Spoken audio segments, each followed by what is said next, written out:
Welcome to insight IQ. Insight IQ में आप सभी का स्वागत है। मैं आपका दोस्त अंकुर कुमार आज आपके लिए फिर से लेके आया हूँ इंडियन पॉलिटी और कॉन्स्टिट्यूशन का एक लेक्चर। आज आशा करता हूँ आप सभी खुश होंगे और आपकी तैयारी अच्छी चल रही होगी। मुस्कुराते रहिए एवं क्लास को समझकर अपने जीवन में सफलता प्राप्त कीजिए। जैसा कि हमने अपनी लास्ट की वीडियो में, कल जो हमारी लास्ट वीडियो थी उसके अंदर हम डिस्कस कर रहे थे जो है 1813 का चार्टर एक्ट, उसका क्विक रिवीजन करेंगे और फिर चीज़ों को आगे बढ़ाएंगे। 1813 के चार्टर एक्ट की अगर हम बात करें तो उसके अंदर जो है ईस्ट इंडिया कंपनी की जो मोनोपोली थी वो समाप्त हो चुकी थी। चाइना के साथ ट्रेड करने की अनुमति दे रखी थी कि चाइना के साथ आप ट्रेड कर सकते हैं और वहाँ पे मोनोपोली ख़त्म नहीं हुई थी। इसी के साथ साथ अगर चाय का व्यापार करना है, टी का व्यापार करना है तो उसमें भी जो है अभी भी ईस्ट इंडिया कंपनी की मोनोपोली बनी हुई थी। और इसी के साथ साथ जो है जो लोकल गवर्नमेंट थी उसको टैक्स लेने के लिए जो है अथोराइज़ कर दिया गया था कि वो टैक्स कलेक्ट कर सकते हैं और अगर कोई टैक्स नहीं देता है तो उसको पनिशमेंट भी दे सकते हैं। इसी के साथ साथ जो संप्रभुता थी ब्रिटिश क्राउन की इंडिया की टेरिटरीज़ पे वो बढ़ चुकी थी। साथ ही साथ जो ईसाई मिशनरियाँ थी या क्रिश्चियंस मिशनरियाँ थी उनको जो है अलाउड कर दिया गया था इंडिया के अंदर कि वो लोगों का जो है एनलाइटमेंट करेंगी, यानी कि उनका जो है उनको अच्छी शिक्षा देंगी, उनको समझाएंगी, पढ़ाएंगी, लिखाएंगी। और साथ ही साथ ये भी कहा गया कि जो शिक्षा है 1 लाख रुपए का जो बजट है उसके लिए अलॉट करके रखा गया। ठीक है, इतनी चीज़ें जो है 1813 के चार्टर एक्ट में हो चुकी थी। दोस्तों आज हम जो डिस्कस करने जा रहे हैं वो हम डिस्कस करेंगे 1833 का चार्टर अधिनियम या चार्टर एक्ट ऑफ 1833, जिसको हम जो है सेंट हेलेना एक्ट भी बोलते हैं।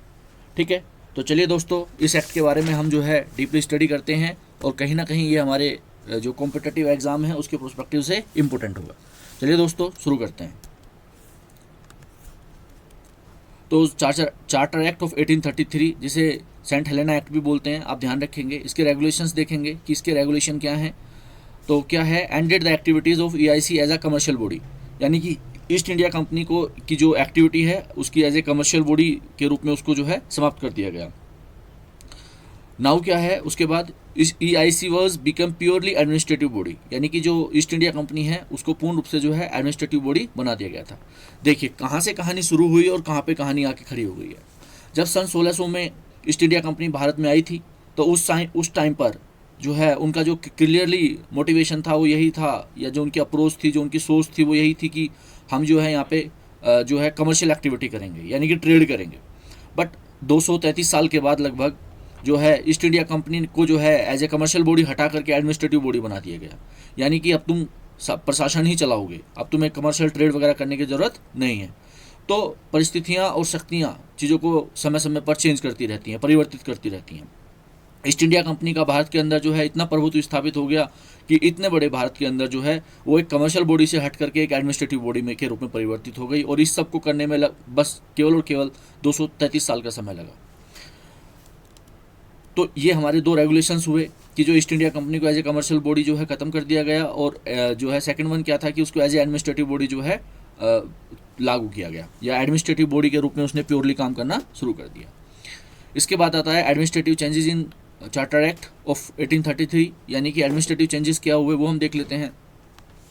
Now governor general of Bengal was made governor general of India. Very very important point है इस लेक्चर का कि जो गवर्नर जनरल ऑफ बंगाल हुआ करते थे उनको बदल करके अब जो है गवर्नर जनरल ऑफ इंडिया बना दिया गया।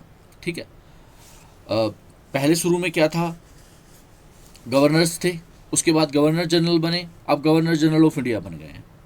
जब इनिशियली स्टेज में हम बात करते हैं, जैसे हमने हिस्ट्री का बैकग्राउंड हम देखते आ रहे हैं, 3 गवर्नर हुआ करते थे, governor of Bengal, governor of Madras, governor of Mumbai. ये 3 गवर्नर हुआ करते थे शुरू में।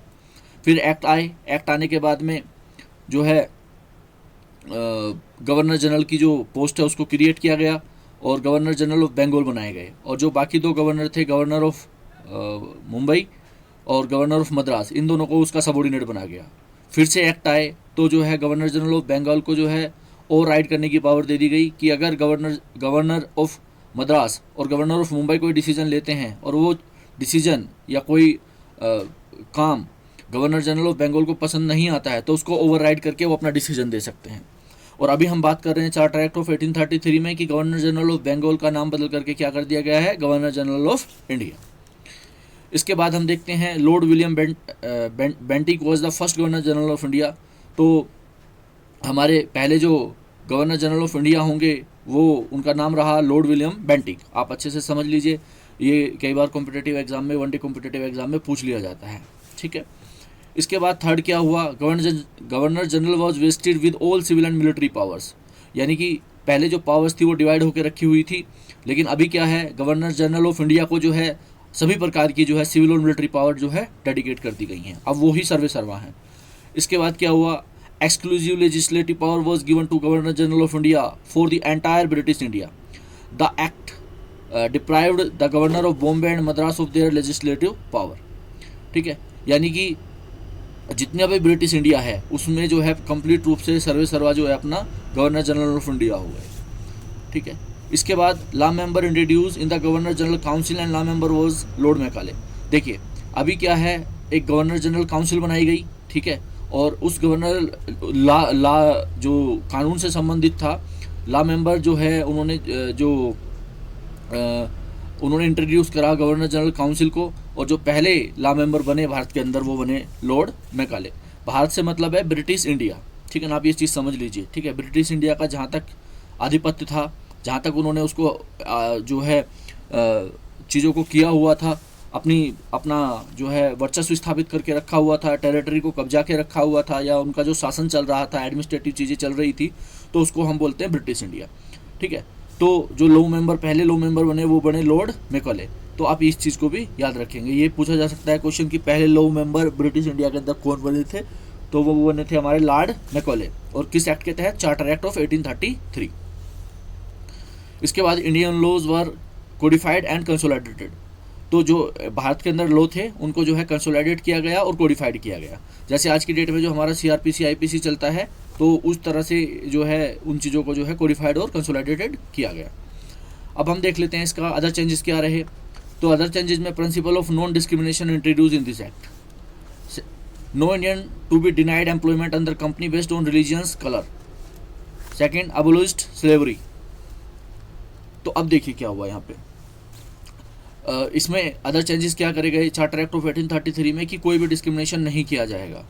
जैसे कि आपको पता है भारतीय संविधान में, जो भारत का आज का करंट संविधान है जिसको हम फॉलो करते हैं, इंडियन कॉन्स्टिट्यूशन को, उसमें भी कहा गया है, हमारे जो फंडामेंटल राइट्स हैं वहाँ पे भी कहा गया है कि किसी भी व्यक्ति के साथ जब एम्प्लॉयमेंट दिया जाएगा तो उसको रिलीजियंस, कलर, कास्ट, इन सब चीज़ों के आधार पर भेदभाव लगभग नहीं किया जाएगा, ठीक है ना। लेकिन ये चीज़ जो है कहीं ना कहीं आज हमने अपने कॉन्स्टिट्यूशन में इसको जो है डाला हुआ है, तो ये जो है कहीं ना कहीं चार्टर एक्ट ऑफ 1833 की देन है। इसी के साथ अबोलिश्ड स्लेवरी को जो है ख़त्म कर दिया गया कि कोई भी दास प्रथा नहीं होगी, किसी को भी दास नहीं बनाया जाएगा, ठीक है। नहीं, अन्यथा इससे पहले क्या होता था, चार्टर एक्ट 1833 से पहले क्या हुआ करता था कि किसी को भी दास बना लिया जाता था, बस वो एक स्लेव की तरह खेतों में काम करता रहता था, या जहाँ पे भी उसको कंपनी में, खेतों में जहाँ पे भी लगाया जाता था वहाँ पे वो काम करता रहता था। तो स्लेवरी को पूर्ण रूप से जो है अबोलिश कर दिया गया इस एक्ट के तहत, ठीक है। सेकंड क्या है, restriction on immigration of Europeans and acquiring property were lifted, ठीक है, ये भी पॉइंट इसमें आ गया।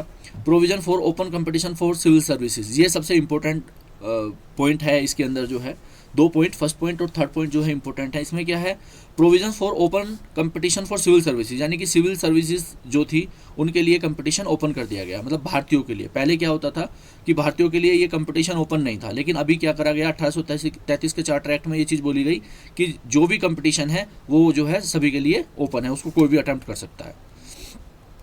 अब आते हैं बात इसके सिग्निफिकेंस की। It was the final step toward centralization in British India, यानी कि ब्रिटिश इंडिया में केंद्रीकरण की तरफ ये प्रथम कदम था जो चार्टर एक्ट 1833 में उठाया गया था। इसके बाद EIC, east India company, became the trustee of crown in the field of British administration, यानी कि ईस्ट इंडिया कंपनी क्या बन गई थी, ट्रस्टी बन गई थी, ठीक है ना, और ब्रिटिश ट्रस्टी बन गई थी क्राउन का, यानी कि ताज का, ठीक है, और वो एक एज ए ट्रस्टी के तौर पे काम करती थी। India first law commission was constituted which drafted the Indian penal code IPC इन 1860। आज की डेट में क्या है, आज की डेट में दो चीज़ें चलती हैं, इंडियन IPC और CRPC। तो उनमें से जो IPC थी, IPC को जो है इंट्रोड्यूस कराया गया था या कॉन्स्टिट्यूट किया गया था 1833 के चार्टर एक्ट में, कहीं ना कहीं दोस्तों, ठीक है। तो ये हमारे तीन सिग्निफिकेंस रहे चार्टर एक्ट ऑफ 1833 या चार्टर एक्ट ऑफ 1833। तो कहीं ना कहीं हमारी जो क्लासेस हैं या हमारी जो सीरीज़ है वो धीरे धीरे आगे बढ़ रही है। हमने धीरे धीरे करके जो है अभी अपना 1773 का रेगुलेटिंग एक्ट पढ़ लिया है, उसके बाद 1784 का पिट्स इंडिया एक्ट पढ़ लिया है, 1793 का चार्टर अधिनियम पढ़ लिया है हमने, और 1833 का चार्टर अधिनियम भी हमने पढ़ लिया है, और आज के लेक्चर में हमने जो है 1833 का चार्टर अधिनियम भी पढ़ लिया है। तो अगर 1833 के चार्टर अधिनियम की बात करें तो इसे इसको जो है सेंट हेलेना एक्ट भी हम जो है बोलते हैं। तो कंफ्यूज कहीं भी नहीं होना है दोस्तों। अब हम जो है जो नेक्स्ट लेक्चर होगा हमारा, नेक्स्ट वीडियो होगी, उसके अंदर जो हम डिस्कस करेंगे चार्टर एक्ट ऑफ 1853, ठीक है। और होने के बाद जो हमारा जो कंपनी रूल है वो जो है हमारा लगभग कंप्लीट हो जाएगा, लगभग नहीं मतलब पूर्ण रूप से कंप्लीट हो जाएगा जब हम जो है 2 एक्ट कर लेंगे, चार्टर एक्ट ऑफ 1853 और चार्टर एक्ट ऑफ, या जब यहाँ तक हो जाएगा तो इसके बाद हम पढ़ेंगे ताज का शासन या क्राउन रूल। तो उसके बारे में भी हम इसी तरह से देखेंगे दोस्तों। थैंक यू दोस्तों, आई होप कि आपको चीज़ें पसंद आ रही होंगी। अगर आपका कोई भी सुझाव है तो आप मुझे कमेंट के माध्यम से दे सकते हैं। आपका कोई क्वेश्चन है या आप नोट्स से रिलेटेड कुछ चीज़ें जानकारी चाहते हैं, नोट्स चाहते हैं, तो आप मुझे मेल कर सकते हैं support@insideiq.in पर। मैं आपको वहाँ पर रिवर्ट करने की कोशिश करूँगा दोस्तों। थैंक यू दोस्तों, have a good day, take care, bye bye.